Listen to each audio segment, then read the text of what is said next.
Ce sont des gens que nous avons, ces trois jeunes gens, nous les avons arrêtés hier pendant que nos unités étaient en patrouille, hier très tard dans la soirée.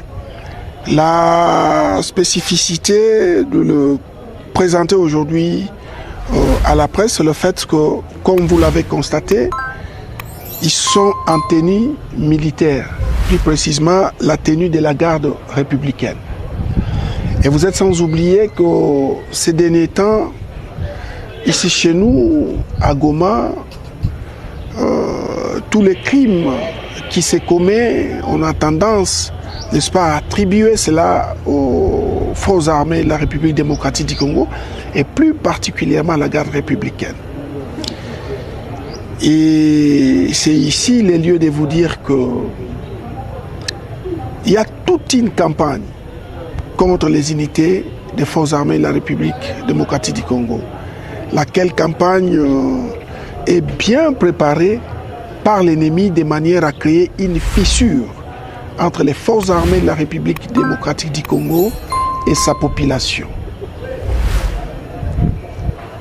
Aujourd'hui, nous vous présentons ces messieurs qui est en tenue de la garde républicaine, mais qui n'est pas du tout militaire. Qu'est-ce que nous voulons demander à la population?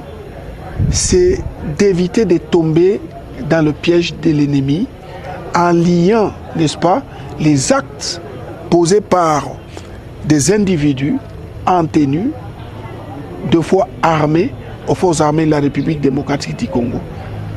Les cas les plus probants, c'est celui-ci.